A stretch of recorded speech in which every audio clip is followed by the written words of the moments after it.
His high-speed aircraft were prototypes for future fighter planes. He jump-started commercial aviation with airplanes that flew higher and faster than the competition. His big dreams required new aircraft control systems, still in use today. His engineers made the first remote control missiles a reality and made live TV possible around the globe. Christmas Eve, 1905. Howard Robart Hughes, Jr. was born. But as in much of his life, even his birth date can be questioned. There was no official birth certificate on file. What is known is that his parents fostered young Howard's interest in all things mechanical. As a child, he took everything apart so that he could put it back together again. He took a bicycle and modified it with a motor. And his mother called the local newspaper, and Howard was photographed holding the first motorized bicycle in Houston.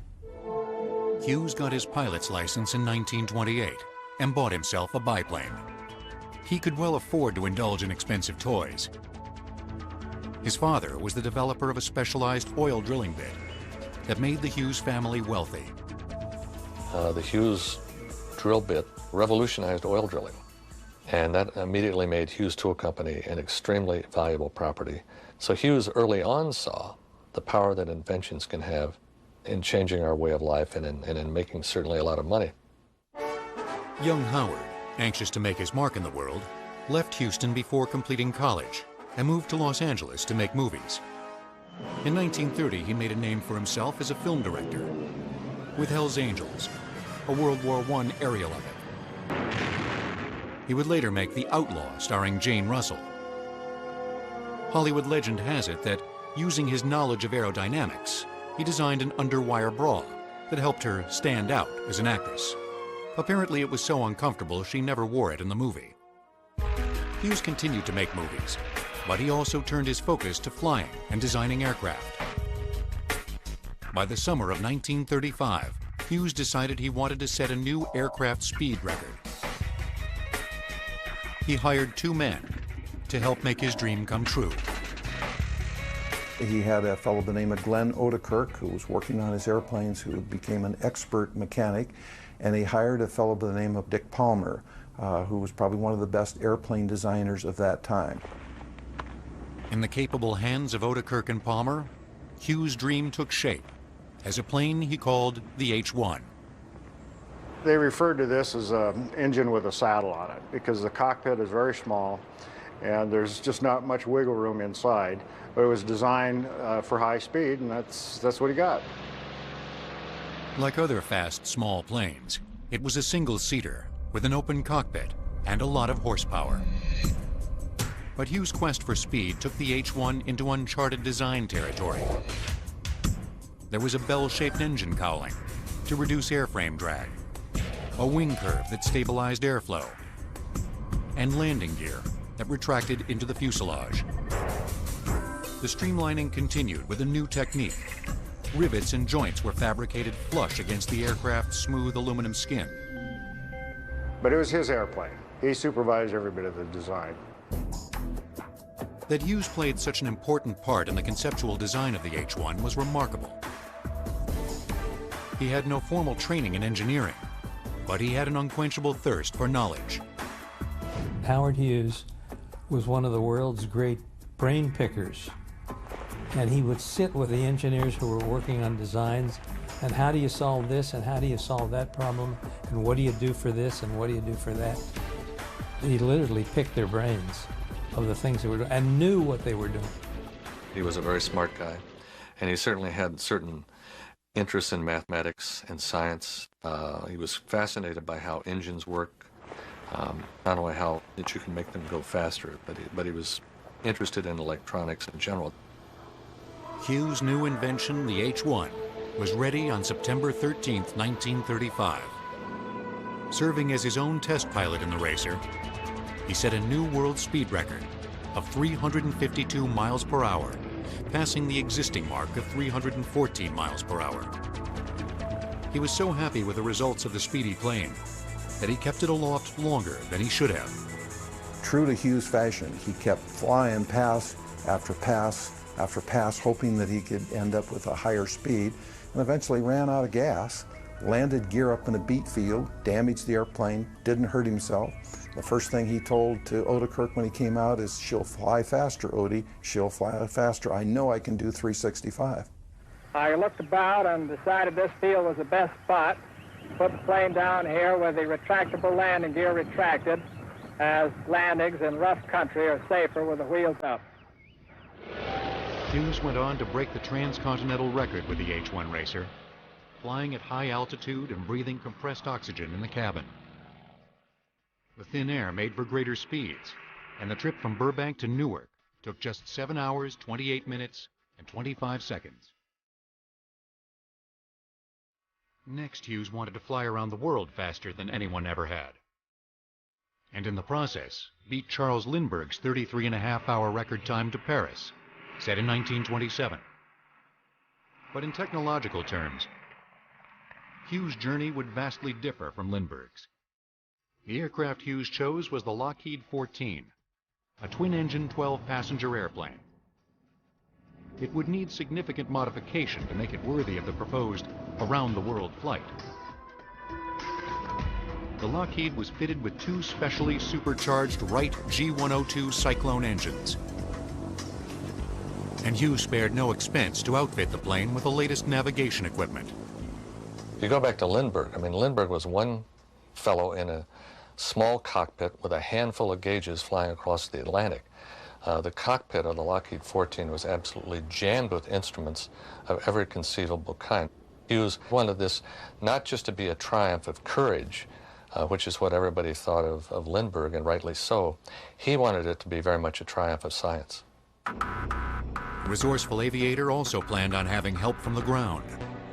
He had set up communication with all the ham operators around the world so they could track him where he was, we'd know his location.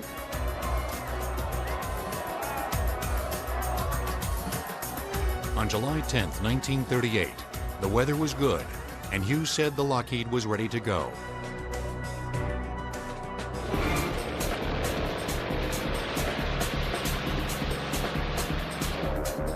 The aircraft was so heavy with fuel that Hughes almost ran out of runway before he was airborne.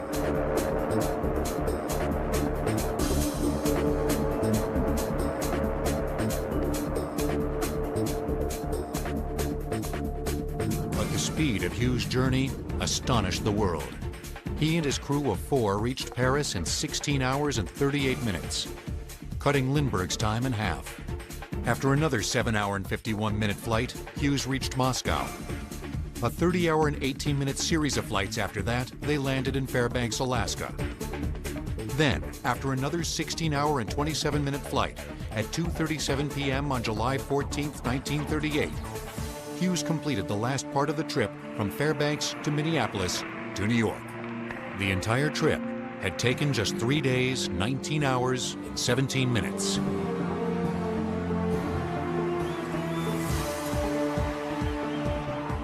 The following day, more than 1 million people lined the sidewalks of New York City for a ticker tape parade for their hero, who had circled the globe. He wanted to bring attention to himself as an aviation pioneer, a scientific pioneer. And he wanted to see exactly how much of the new technology at the time could be put to work in a way that was safe and would show people the potential wonders of air travel. After developing aviation technology, Hughes felt he was ready to develop his aviation business. In May 1939, he began buying stock in an airline that would become known by its initials, TWA. Hughes knew just the plane he wanted TWA to fly, the Lockheed Constellation. He set the design spec high, demanding powerful engines. The Constellation was a technologically refined aircraft. It had a high power-to-weight ratio, and it developed a lot of thrust for a comparatively small airframe.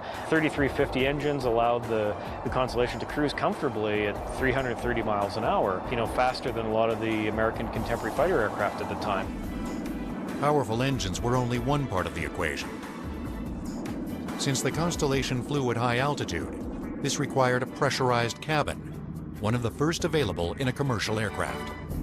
A pressurized cabin enables you to give better comfort to passenger and crew at higher altitudes. You can control temperature and pressure, which allows you to basically travel in your shirt sleeves at 20,000 feet, where if you're unpressurized, you'd be in, minus double-digit temperatures. You'd need to be breathing on oxygen, otherwise you'd be unconscious. Another interesting aspect of the Constellation design was its triple fin tail. And the reason that was necessary is with the enormous power and wake turbulence generated by the 15-foot propeller arc of the 3350 engines, they needed to extend the tail wide enough to give it stability so they could control lift with the elevators, and the three tail fins gave it lateral stability so it wasn't wobbling in the air, something that you don't see on any other aircraft. When the first 1649 Connie came off the line, and Howard took delivery himself because he was able to fly it. And there are people who tell stories of him literally going into the cockpit, looking through the manuals and so forth, and then flying the airplane all by himself. As one of the few aviation leaders who could fly his own product, Hughes developed a clear vision for commercial air travel.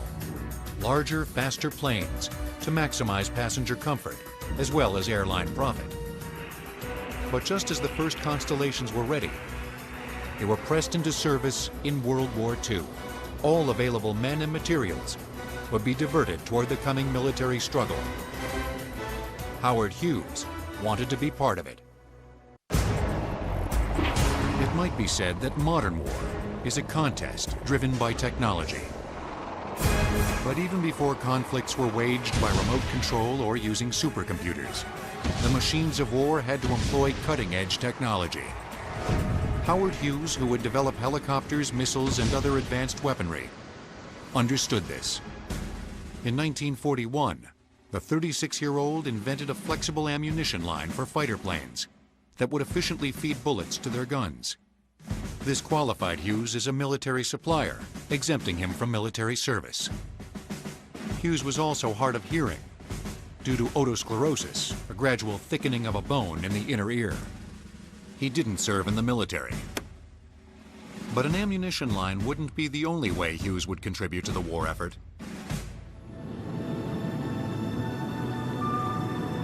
German U-boats were decimating Allied transports attempting to cross the Atlantic. The Allies had a solution in mind: a giant flying boat. An aircraft that could land on water and carry needed troops and materiel. The answer is this giant airplane where we can fly over the North Atlantic and carry tanks and troops and equipment far above the German submarines in the North Atlantic. Aviation pioneer James Martin was the first to conceive of a flying boat and shared the idea with Winston Churchill, who passed it on to FDR. Henry Kaiser, the boat builder famous for his Liberty ships, got on board to promote it and convinced Howard Hughes to build a prototype. Kaiser approached Hughes because he was an aviation hero with a reputation for solving engineering problems. The military restricted the materials that might be used to fabricate the experimental aircraft. This was the first puzzle facing Hughes. He couldn't use strategic materials like aluminum, so that handicapped him, and that's why he went to wood. When you build a plane out of metal, you know what each piece of metal weighs. There's a constant there. But that's not true with wood. Every piece of wood has a different weight than another piece of wood. So the complexity of building that plane, of bonding that wood to the surface and balance to it, was a monumental achievement. In November of 1942, Hughes and Kaiser obtained $18 million in government financing to build 3 flying boats.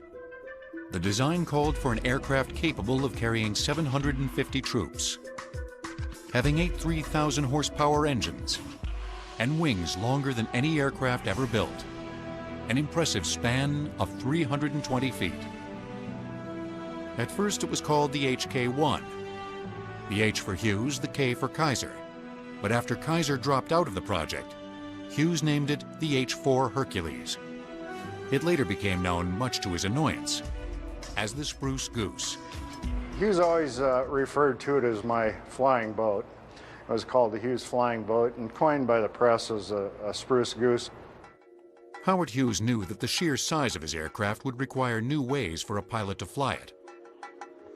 That was because control surfaces such as rudders and flaps were too large and too heavy for a pilot to move by simple mechanical means. It was a huge hydraulic problem. To be able to move those heavy controls half the length of a football field took some technology. Working with his engineers, Hughes developed the first artificial feel system for control surfaces. For each pound of pressure exerted on the rudder pedal in the cockpit, the rudder at the rear of the aircraft received 200 pounds of pressure. The system worked by means of hydraulic pumps. When the pilot moved the controls in the cockpit, hydraulic fluid triggered a relay valve. This admitted pressurized oil into a cylinder that in turn moved the control surface. The flying boat took 3 years to construct. World War II ended before this aviation marvel was completed. But in Washington, lawmakers didn't see the project as a triumph of aviation design. They saw it as a post-war white elephant and money pit. In August 1947, the Republican senator from Maine, Ralph Owen Brewster, launched an inquiry into Hughes' supposed misappropriation of funds to build a useless aircraft.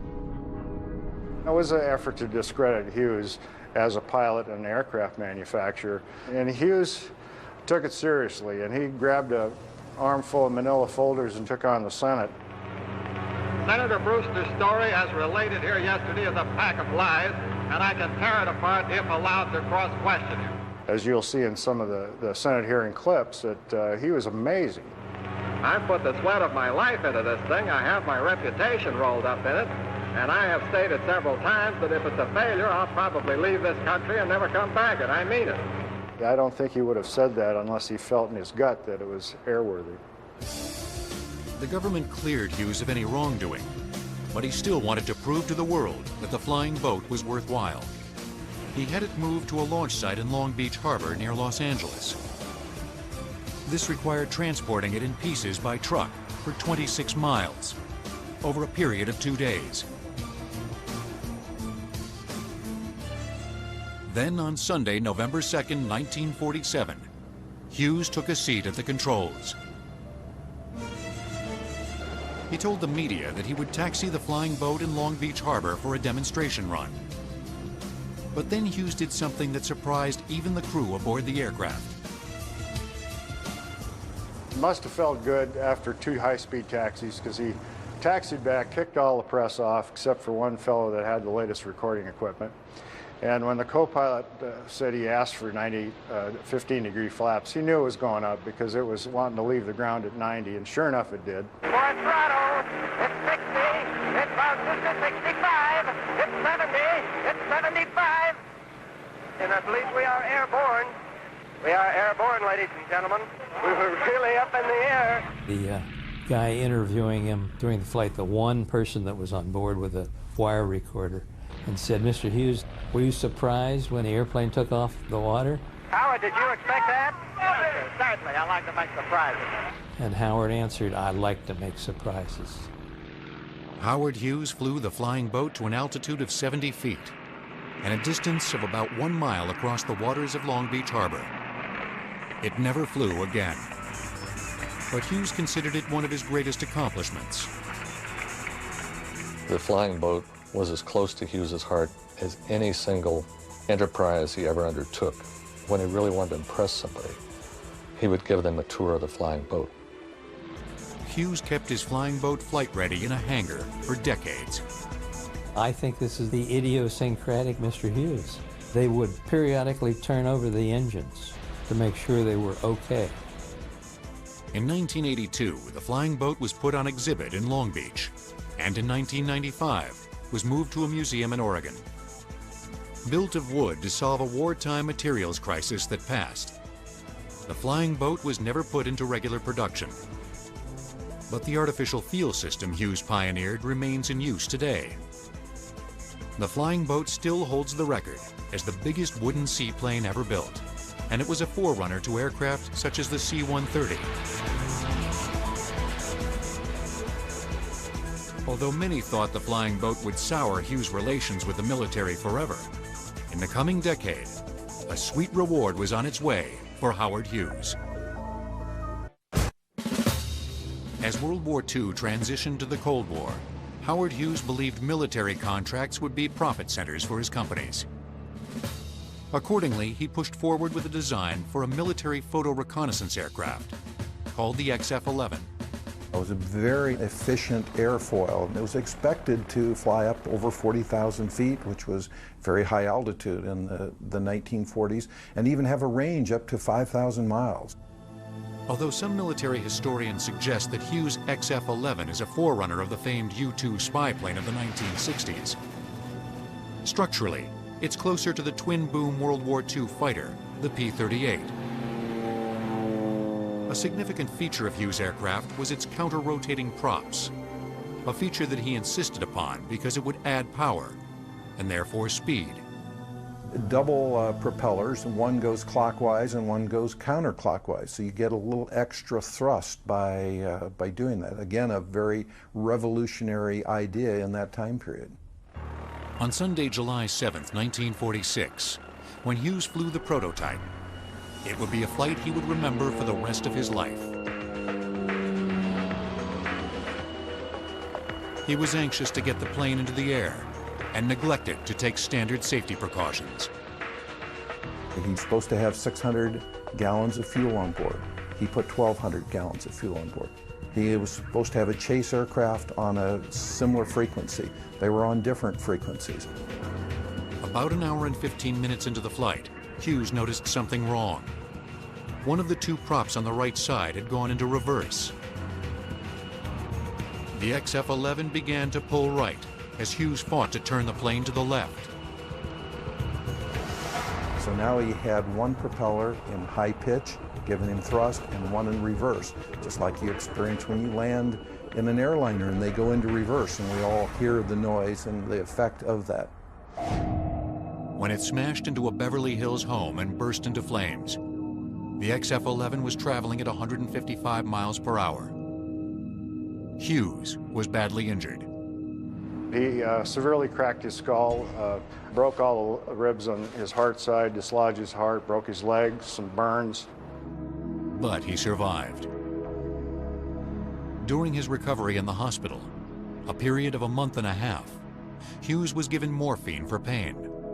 And later, doctors allowed Hughes to give himself injections of codeine, a derivation of morphine that doctors believed to be less addictive.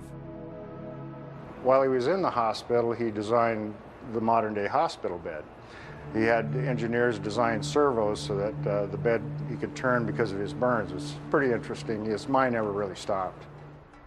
While recuperating and tinkering with his hospital bed, Hughes spoke with Glenn Odekirk, his chief engineer. Together they realized that the counter-rotating props were the flaw in the XF-11. Hughes ordered a second prototype of the aircraft built without them. Although he kept up the appearance of being in command, and later successfully flew the second prototype, the aviator who emerged from the hospital on August 12, 1946, was a vastly different man. He had a secret, and that was that he was going to continue taking these medicines. And I think what happened is he kind of had the makings of being an obsessive-compulsive disorder personality, but the medicines amplified that even more. Obsessive-compulsive disorder, or OCD, is a form of mental illness that causes sufferers to engage in repetitive acts and to be consumed with irrational fears, in Hughes' case, to fear germs. One thing everybody needs to understand is, at the time, obsessive-compulsive disorder had not been diagnosed. Nobody knew what the heck it was. The eccentric millionaire demanded that his aides use Kleenex to hand him any object. He wants to use a Kleenex to hold against everything, so he doesn't touch it. He doesn't want to touch a doorknob because he's worried about who touched it before. The U.S. Air Force canceled the XF-11 program in a cost-cutting measure. The decision left Hughes frustrated. He thought the aircraft was ahead of its time. But his genius for design aside, the U.S. military reportedly found Hughes difficult to work with on a personal level. Howard was kind of the thinking that if you designed the fastest plane in the world, the military would be knocking on your door and want to buy them. And that's not the way the military does it. They determine specifications, and they go out and they compete these specifications, and you make a bid, and then you're responsible to do exactly what you said you'd do in the contract. And that's not the way Howard operated. He was his own man. He did it the way he wanted to do it. Despite this, Hughes was, as always, determined to obtain more military contracts for his companies. He saw a future in something called electronics. He was working with some of his people to find an electronic hearing aid that would improve his hearing. And though the word electronics was hardly even known, he recognized that electronics that somehow might be able to provide the answer. In late 1948, electronically enhanced target tracking was high on the list of United States Air Force projects. Military planners wanted equipment that allowed fighter planes to destroy enemy aircraft in any weather, day or night. Engineers at Hughes Aircraft have been working on a guidance system project for months. Being ahead of the curve paid off. The Air Force awarded an $8 million contract to Hughes Aircraft to build and install Falcon missile weapon systems in 200 Lockheed F-94 fighters. The Falcon missile was an Air Force project that was intended to be launched at enemy bombers. The pilot would find the target on his own radar, and then he would tell the missile, in effect, where to look. In 1951, Hughes built a missile manufacturing facility in Arizona. There were 15,000 employees, 1,000 of whom were top engineers. By the 1960s, Hughes was developing the next generation Phoenix missile, fitted to Navy F-14 Tomcat jets, that used a radar-based guidance system similar to the Falcon. Later, the Maverick missile system represented another step. It was laser-guided and allowed the pilot to see the target remotely on a television screen. Today, we call these weapons smart bombs. By the end of the 60s, driven by growing government orders, Howard Hughes would employ 80,000 workers. Finally, Hughes was a military mogul, but his advancing mental illness forced him to withdraw from day-to-day operations. It would be up to his managers to take his namesake companies to the next level, into orbit.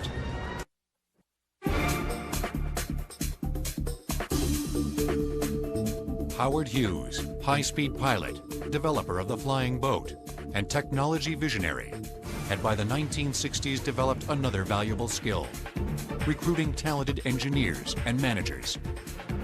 This was crucial to his corporate survival because he'd ventured into engineering territory far beyond his expertise as a stick and rudder pilot. He was a hands-on guy when he was building the first racing planes, because these essentially were glorified garages where a handful of people were doing the work and they were all working together and so forth. But later on, what he liked to do was bring into his operations talented people, good people, people who were willing to take a risk in some areas, who wanted to experiment, because working for Hughes had a certain allure about it, a certain glamour. Here was this guy who'd set all of these records. He was this mythic person even before he was very old in this world. By the early 1950s, Hughes' talented engineers had made the transition from fixed-wing aircraft to helicopters. Their first effort was a behemoth, known as the flying crane. The XH-17, which had a two-blade main rotor system with a diameter of 134 feet, was capable of flying at a gross weight of more than 50,000 pounds. The prototype didn't attract a production deal from the military, but it was the beginning of a productive time for Hughes' helicopter division. Its engineers decided to go from large to small helicopters. By 1961, Hughes Helicopter Division was manufacturing a training and reconnaissance helicopter, the Model 269 for civilian and military use. It's maneuverable, you can see where you're going. It's very responsive to controls. Hughes engineers modified the tail rotor, making it smaller and therefore quieter. In this and later models, they also addressed an issue of pilot and passenger safety in the event of a crash by creating an energy-absorbing structure. This is designed so that the tubular structure and those beams across underneath will collapse first to absorb some energy. Then the bottom of the fuselage will collapse, and finally the seat structure will collapse. And the combination of those three gives the pilot a great deal of protection. The engineering decisions made by Hughes Group were considered so sound, designers continued to use them as helicopter technology advanced. The seat collapsing concept started with this helicopter. It was carried on into the OH-6 Cayuse and then into the H-64 Apache. And it's served a purpose very well in all of those. And by building on one another, we've been able to take account of the best features of each, keep getting a better and better helicopter. The 1960s also saw Hughes engineers shooting for the stars. They created, and in 1963, launched SYNCOM, the first geosynchronous communication satellite, enabling around-the-world live TV broadcasts. The conventional wisdom at the time was that such satellites were impractical. They were too heavy to be launched and too complicated to last long enough to be commercially attractive. That was the challenge. A geosynchronous satellite maintains an unchanging position over the planet, synchronizing each orbit with the revolution of the Earth. So if you were sitting on the ground looking up at the satellite, it would appear to you always to be in the same spot. SYNCOM stabilized itself by rotating continuously, driven by small thrusters positioned along its cylindrical shape. By spinning this cylinder, it acted like a gyroscope. So in effect, it stabilized itself. In orbit 22,000 miles above the Earth, SYNCOM was, in effect, a relay. It received a signal from Earth, which it amplified, and then transmitted to a terrestrial receiver. Hughes satellites were later capable of transmitting thousands of simultaneous telephone conversations and hundreds of simultaneous color telecasts. But Hughes engineers had more innovations to bring to satellite technology. They created the ATS-1, the first satellite capable of taking a picture of an entire hemisphere of the Earth as viewed from space. Since we were using a spinning satellite, if we put a camera in the satellite, then after a certain number of revolutions, it would scan one strip, scan another strip, scan another strip, scan another strip. Pretty soon you had a complete picture of the Earth. Meteorologists soon realized that the images transmitted from the new satellite would allow them for the first time to keep real-time watch on hurricanes and other storm systems. Hughes found great success with his satellite division. His engineers developed what would eventually become known commercially as DirecTV, the first delivery of a television signal to a compact home satellite dish. It must have taken about 30 years of evolution before the satellites reached a point where they could have enough radiated power to permit the reception of television in small dishes that we have today, 18 inches dishes on the ground. I think it only took about 2 years to build the satellite itself. There are 20 million of them in the United States right now. There are 20 million homes that have them. Some of them have multiple dishes.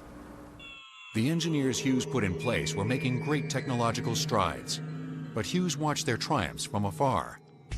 His increasingly precarious mental state pushed him deeper into isolation. In the fall of 1968, Hughes further cut himself off from human contact, moving into a Las Vegas hotel suite with blacked-out windows. While in seclusion, he went on a $100 million buying spree, acquiring casinos, local airports, and a television station.